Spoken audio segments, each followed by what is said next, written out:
Okay, now it's recording. We will send the recording to everyone afterwards has signed up. And some recipes that Linda Jones, a resident cook, made with microgreens. So it is all good. And I am going to hand it over to Travis. Hello. Thanks everyone for coming and showing up on Zoom. My name's Travis. This is my wife, Casey. A little bit about us. We moved to Pennsylvania from Texas in 2021. And Texas, I worked at a hydroponic lettuce farm for 5 years and learned how to grow greens and different things and sell at the farmers market. We decided to move up here where I inherited some land and we started growing a little organic farm. Right now, we're just doing microgreens. We have some other stuff planned, big plans for the future. Uh, Microgreens, I think, are the most healthiest vegetables you can eat as far as nutrient value is concerned and the things they do for your health. So I wanted to start there. They're easy to grow as long as you stay up with them, and the health benefits are amazing. Casey, she decided to marry me. We're both vegan. I've been vegan for 14 years now. She's been vegan for about 6. And so we eat lots of vegetables. Try to stay healthy. So what are microgreens? You know, what's the power of them? What are microgreens?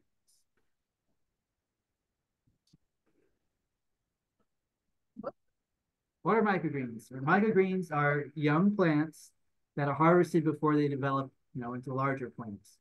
They are usually about 1 to 3 weeks, depending on the variety of microgreens. And once the cotyledon, that's the first little leaf goes, that's when they're harvested. Some are a little bit past that when you do want the true leaf on there. Some you get right away. Unlike sprouts, sprouts are just grown and they're not grown in soil. They're just grown and you eat the root and everything. Microgreens are cut from away from the soil medium, the growing medium. So benefits of microgreens. Microgreens, because they're so small, they contain up to 40 times nutrient of their adult counterpart.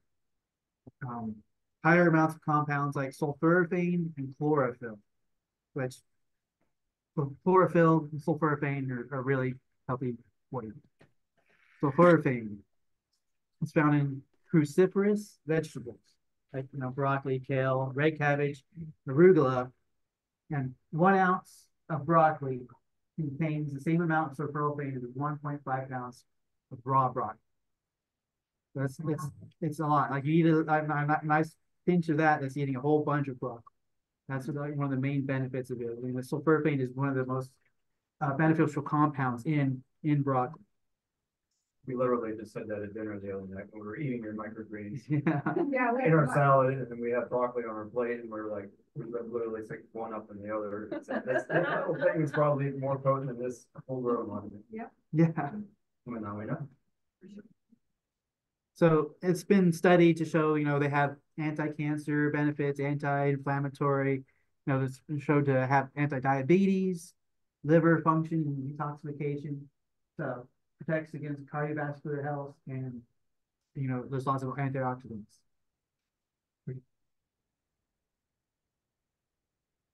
Chlorophyll, a lot of the same stuff, anti-cancer, antioxidants, and it's found in the leaves, which is why microgreens, I think, are better than sprouts. You get more chlorophyll, you get more production out of the leaves. And those are pea shoots right there in that picture. Broccoli microgreens, they're like the king of microgreens. They contain the highest concentrations of the glucose and isolates, or whatever they are. Those are what happen. They're actually what turn into sulforaphane when you eat the microgreens. So the sulforaphane is more of an unstable compound, and it's stable in studies have shown that consuming broccoli uh, microgreens relieve type 2 diabetes and lots of other, help with brain injuries and brain function. There's lots of things that show good things about broccoli microgreens and sulforaphane. How to grow microgreens now. So now we know why, now we know how. So it's pretty easy. There's just a few steps. The main thing about growing microgreens is staying on top of it because it's such a fast turnover. If you keep wanting it, you got to keep going, keep going, keep going. There's germination, blackout, and you expose them to light, and then you harvest. Germination, I grow them in trays like you see here, and I stack them. The stacking is key because that presses them into the soil and gets you a better germination rate. I actually put a paver on top of everything after I stack them. So you don't soak them? I soak peas and sunflower if I do sunflower, but most other seeds I don't soak. Okay. You want a moist growing medium. I use Pro Mix, which is it's found in most garden centers. It's just potting mix. And you stack them during germination so they get good contact. That's a stack of trays there.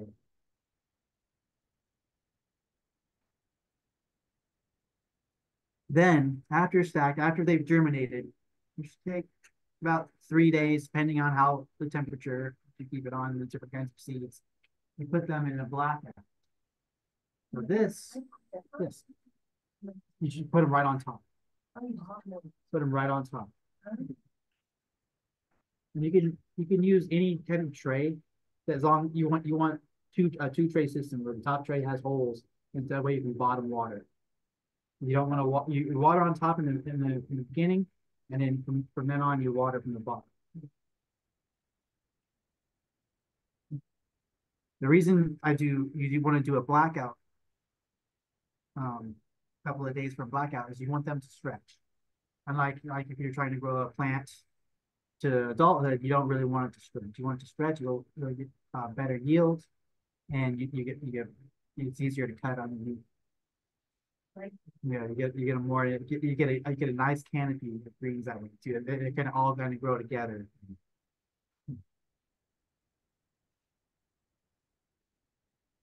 What I've been doing for the winter, also to allow more airflow, is I've been doing a shaded blackout. I've been putting these holes.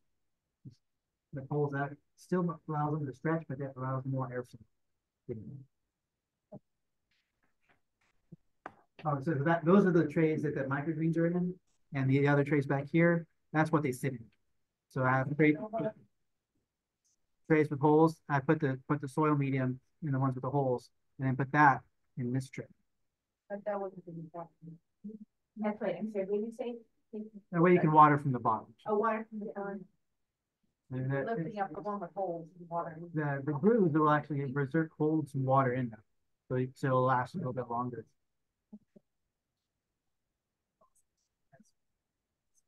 Yes.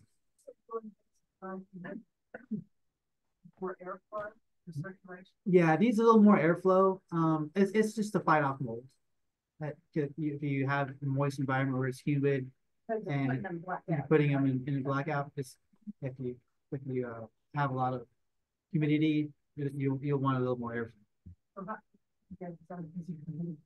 do you get more airflow? Well, I have a fan going in there. There's a fan going, and so if you just bring it open so there's holes here, then you'll have more airflow. And in your own environment, you might be different if you have low humidity in your house. Yeah. It looks like at the back, you have like the corners propped up, or is that just the way? That's probably just the way the picture is Okay, taken. so you're just relying on the holes on the top there. Yeah, that's what I want to do because I want them to stretch up that way. I don't want them to kind of go sideways. Then you take it off and you just give them light. You let them grow. They need, a decent amount of light. On real cloudy days, we put lights up. We're growing in a greenhouse. If you can do these inside on your window, you can do them you don't even have to have a window if you have enough lights. and put a shop light under them. Microgreens under a shop light. So That's right. They've been under blackout, so they'll be real yellow. what kind of light is shop? It's like you can't use LED. You can use LED, like an LED shop light. The cheap 4-foot ones are probably good enough to grow microgreens. I have, Like you can use a light. yeah, like a 4-foot light that'll go, or it depends on your trade. You just want a good one. You want it close. I have old fluorescent lights, 2 of them, and I prop up on above the tray. I prop them up like that, and it's Yeah, fine. yeah. Fluorescent lights will work great. The only lights that don't work are the old incandescent lights. Those won't work very well. Yeah, I need to start repeating the question. Yes, sorry. I think with LED, they need to be 5,000 K. That it's 2,700 is the lowest It's like a LED. soft. Is a soft. Yeah. You want You want a 5,000 K. Yeah, that's like a daylight spectrum. I mean, Daylight. if you really get into it, you want the red spectrum more than the blue spectrum, Okay. the red spectrum. But Yeah. there's a light measurement called PAR, PAR.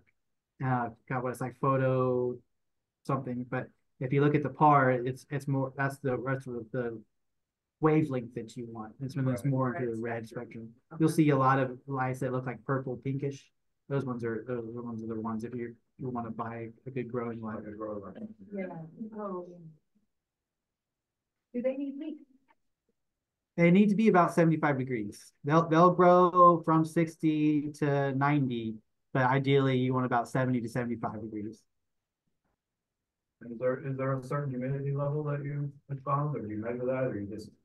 Well, I don't have a whole lot of control of the humidity right now in the greenhouse with it being so wet outside.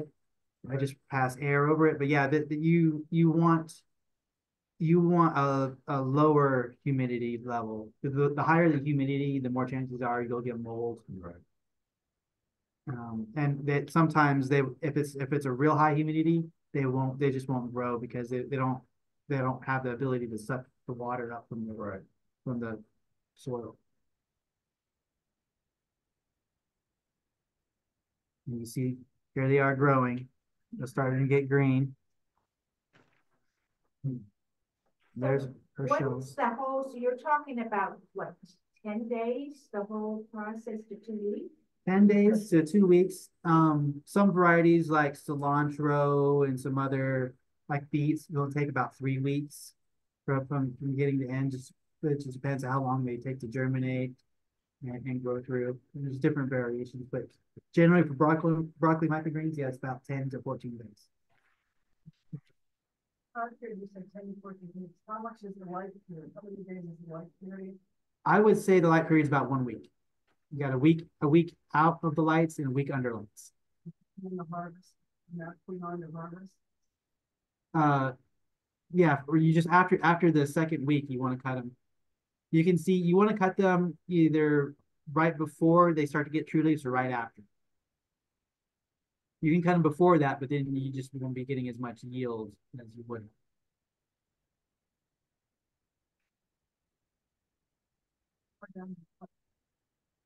As low as possible, as low as you're comfortable with.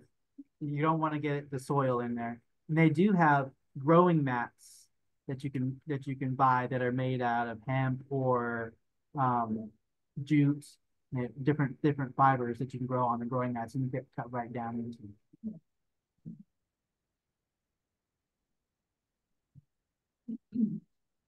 You just cut them with a knife. I actually have an electric knife that I prefer to use at the greenhouse. You can cut them with a knife. You can also cut them with scissors. Electric knife. You mean like clippers? It's like they would use to carve a turkey with or something, or like that they do for fish, like a fishing knife. It goes like that. After cutting, I mean, do they grow more or they just? They won't grow more. Okay, it's one cut and done. You compost the roots all of my roots are going to go into my farm in the spring. Then we go into our garden beds. Okay, so they won't re-sprout. No, they won't. Maybe peas would. Peas might, especially if you cut them high, they probably would. How do you mitigate the risk? Things like that, you're not hurting things with respect to from regular sprouts. Yeah, sprouts are a lot worse because you're growing the growing media is where all the bacteria and stuff are being. So you're cutting up above that. When you use a sterile growing media, I use potting soil from the stores, sterilized growing media. It doesn't have a lot of bacteria in there, and you don't want to overwater. That'll give more mold and bacteria and stuff. It's much safer than sprouts because it's growing up and it's got the airflow. And sprouts are usually kept in a container where bacteria can form. And a lot of moisture. And a lot of moisture. Yeah.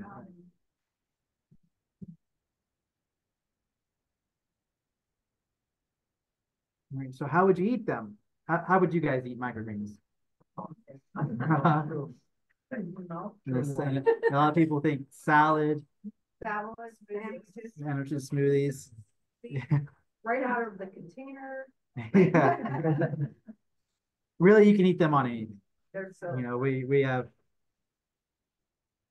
put them on hot dogs, on tacos, pasta, put them on baked potatoes and sandwiches, put them on pizza.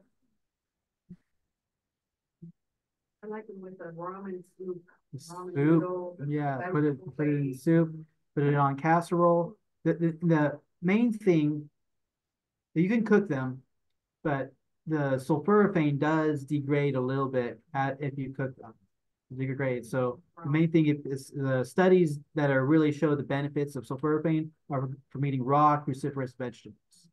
So a lot of people aren't eating a lot of raw broccoli, a lot of raw cauliflower, especially not on a regular basis that the studies will show that you should be, eating. Maybe people eat some raw cabbage every now and then, but you're not getting the sulforaphane that you would if you're eating raw microgreens on a daily basis.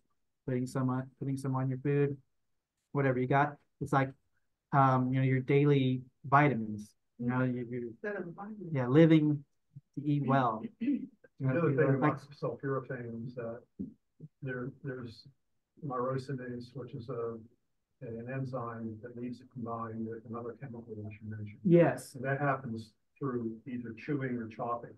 If you don't do that, you don't have the sulforaphane formed yet. And if you immediately cook them, you wouldn't get sulforaphane out of them. Yeah, you want to chew well. You want to chew well, or put them in a smoothie. Smoothie, I actually didn't put it on here. Smoothies is every smoothie that we make gets a little bit of microgreens in there. And the great thing about that is you don't have to put a whole bunch of greens in there and make your fruit smoothie taste like kale or broccoli. You can get because the sulforaphane is more in a more concentrated form than the kale or broccoli that you would be eating. No, the peas make the sweet stuff. Peas are especially. Peas actually add a good flavor And, to it. Waffle fry salad. So something not very healthy, but then made it healthy. But That's another thing. You have like a bowl or something, and like, look, now it's healthy.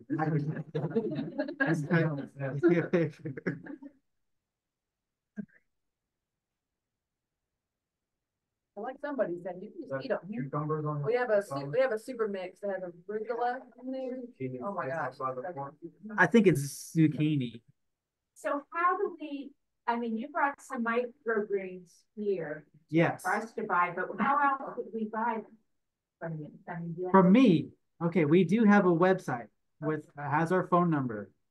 We have And cards too. We have cards. We're going to be we have a CSA program that you can get on. Or that's probably the cheapest way. You sign up with us. I'll bring you microgreens for 3 weeks. Right now, this is a 3-week CSA. What is the website? It's Socratic Hill. Socratic SOCRATIC -Hill @ square.com. Okay. I'll put that in the, So- after the detail tomorrow. Okay, so Braddock Hill, yeah. Now, so we have a couple of pickup places. Right now, have people picking up at Sia's. They might be closing down. Oh, but hopefully they're opening back up on January 18th. Yeah. Where's that one to? Sia's is in East Liberty. But if we're thinking about doing delivery as well. So get it, my phone number should be on the website or on our cards back there. Grab a card if you want some, and if you want to have regular delivery of microgreens, like every 2 weeks, I can probably bring you enough for 2 weeks. Get in touch with me, and we could be putting some microgreens under it. We have a broccoli microgreens, and we have a 7 vegetable blend. It's mostly broccoli, but I also put arugula and kohlrabi. It's a super mix, so it has lots of different vegetables. You add that to your food. It's like adding 7 vegetables as well. Questions? How long do they last? You want to keep them refrigerated about 2 weeks, depending. Yeah, 2 weeks depending. If you keep the container, like I harvest them in a container, and you keep the container full, it stays fresher longer than if it's like in the refrigerator. You want to keep them refrigerated, and you want to keep them sealed airtight. If you put a paper towel in with them as you eat them, put a paper towel in there, it'll help absorb the moisture. No, just dry paper towel. You don't want them to get moist because then especially around the edges of a container, they'll get slimy. Paper towel trick works perfectly. But it should last 2 weeks, especially from the time they're cut. You should get 2 weeks out of it. I've seen with peas will last a month. I've seen sunflower last 3 weeks to a month. Are you saying after you cut them? After I they cut last them. that long? Yeah. So if you could stop your screen sharing, because I want to show the audience what you actually look like. All right.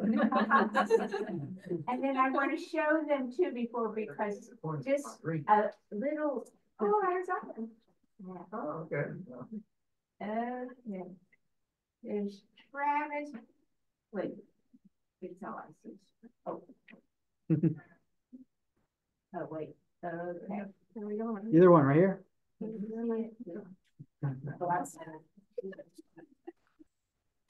do have heads. Yes, they do have heads and they have okay. And then people that are on Zoom, Linda Jones made 2 recipes because those of us that are here in person, we get to taste test and we get to look at the sprouts and You want me to show you? so I just wanted to show, let's see.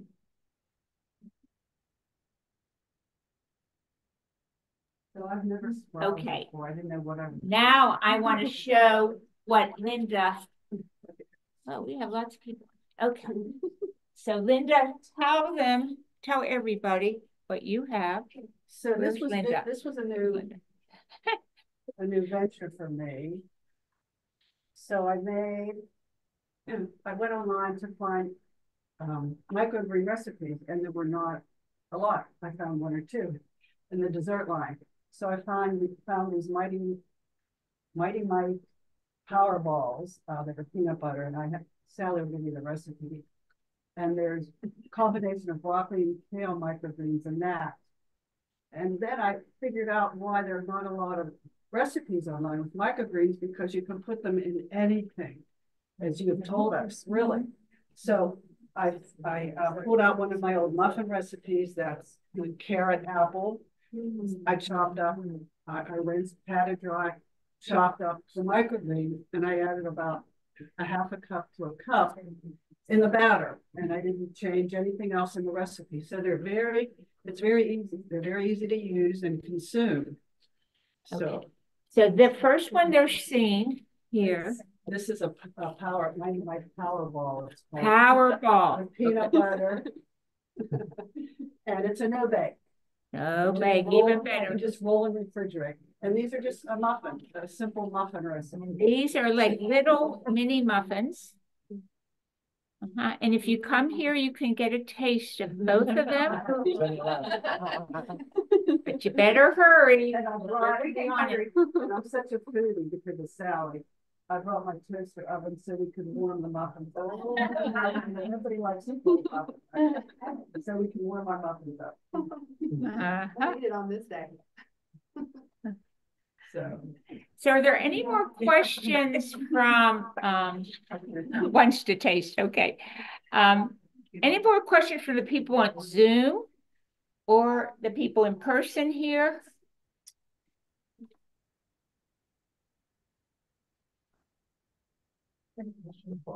Yes. Would you be willing to do like a monthly delivery to our meetings since we can have meetings once a month? Yeah, I think Ooh, so. that's I a think great I could do that. idea. That's, Monthly meeting. you guys would Okay, sign hear up? that, Zoomers? Come here Like once a sign up. month. And I come to do that. That would be great. Yeah. And us that aren't attending the meeting can also pick up here? possibly? Sure, anybody can pick Yeah, up here. yes, might be sooner than we would see you, and we need our microgreens. Where do you live? We are right in Delmont. You're in Delmont. Are you members of Plant-Based Pittsburgh? Yeah.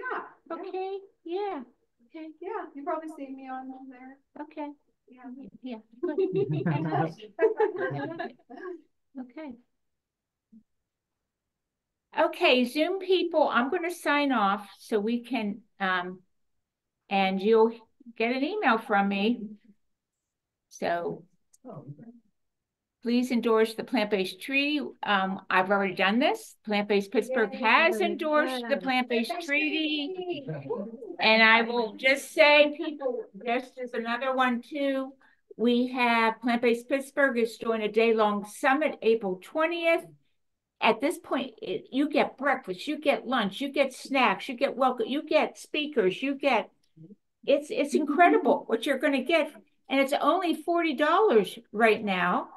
And it will come up to 50, but you want the early bird pricing for us. So, if you know anybody that really is your jump start time. Thank you all. Thank you. Bye. Bye. Thank you. Bye. Go That's big. great. Yeah. Eat your microgreens. I have another